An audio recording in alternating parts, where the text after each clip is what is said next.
Hey there. As a U.S. citizen, I may have been a bit too focused on what the Jamal Khashoggi murder means for the relationship between the United States and Saudi Arabia. I mean, don't get me wrong, it is super important. But what this means for the relationship between Saudi Arabia and other powerful Sunni Muslim states like Indonesia and Turkey is potentially much more important. As I've mentioned before, the worst thing the United States ever did to Islam was help set Saudi Arabia up as Sunni Islam's leader. Conflict between Shia and Sunni countries is largely a myth. Of the 50 or so Muslim countries, only 2 or 3, depending on how you measure it, are actually led by Shia adherents. Most Muslim countries are Sunni, making them vulnerable to Saudi propaganda. For 70 years, the United States has defended Saudi Arabia's ridiculously weak government and enriched Saudi Arabia's ruling family. As the rest of the Muslim world was struggling to recover from colonialism, Saudi Arabia had spare trillions to spend pushing its extreme form of Islam on everybody, leading to decades of disaster from Somalia to northern Syria to Afghanistan and downtown New York City. Donald Trump's famous Orb Party may have been the last gasp of this approach. Once again, I was probably too focused on what it meant for the United States. I was focused on the ridiculousness of the orb, and I was thinking about how embarrassing it was that Donald Trump's first trip as president was to Saudi Arabia. Perhaps I should have been a bit more focused on the way that Trump's trip helped to inflate the prestige of Saudi Arabia in the Islamic world. The Arab Islamic American Summit that Trump spoke at was really well attended by Sunni Muslim leaders. They felt that they had to be there to greet the new U.S. president.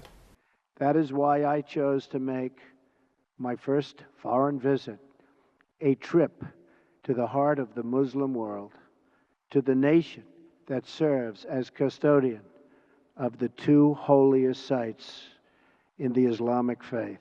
This guy appearing to fall asleep during Trump's speech here is important. His name is Joko Widodo. He's the president of the 4th largest country in the world. It's also the largest Muslim country, and it's quickly becoming a bit of an economic juggernaut. Indonesia's economy is now significantly larger than Saudi Arabia's, and President Widodo is probably wondering what the hell he's doing here, flattering some medieval petrostate and listening to a reality TV star spout nonsense. Another Sunni Muslim leader decided to skip the summit entirely. I have a lot of issues with Turkey's President Erdogan, but at least he talks a good game about democracy. He does tend to lock up his political opponents, but he doesn't cut their heads off the way they do in Saudi Arabia. For 400 years, Turkey ran the Middle East as the Ottoman Empire. After an off-century, Turkey's leadership is now loudly proclaiming its right to take its place as a world leader.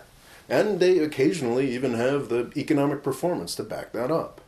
These 2 Sunni Muslim countries, Turkey and Indonesia, are quite rightly beginning to wonder why exactly they are expected to kowtow to a country whose main accomplishment is using the British Empire's money to steal some holy cities. And they are starting to do something about it.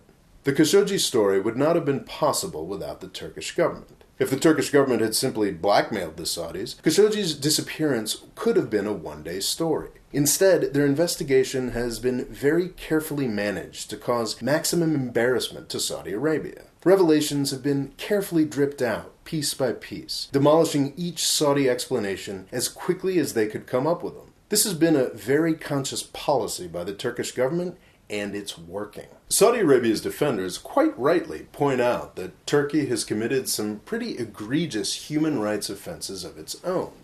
This argument kind of falls flat, though, when you consider how infinitely worse Saudi Arabia is.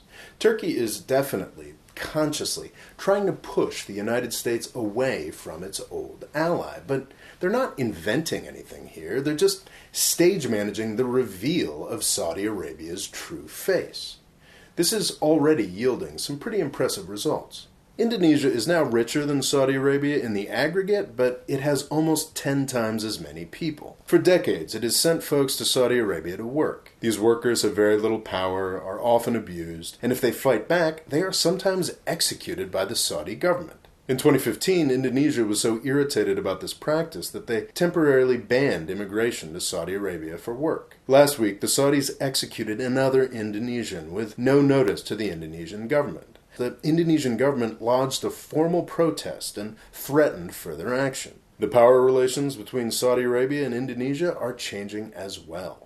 Saudi Arabia's leadership of the Sunni Muslim world has led to terrorism, state failure, and the crushing of any attempt at democracy or human rights for over half a century.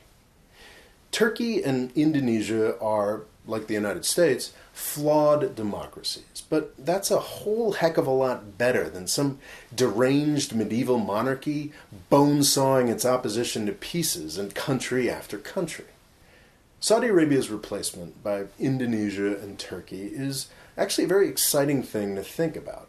Ultimately, I think it's probably a lot more important than whatever the United States does or doesn't do to punish Saudi Arabia over Jamal Khashoggi. Thanks for watching. Please subscribe, and if you'd like a free essay on a completely different topic, I suggest you click on the link here to sign up for my email list. Thanks.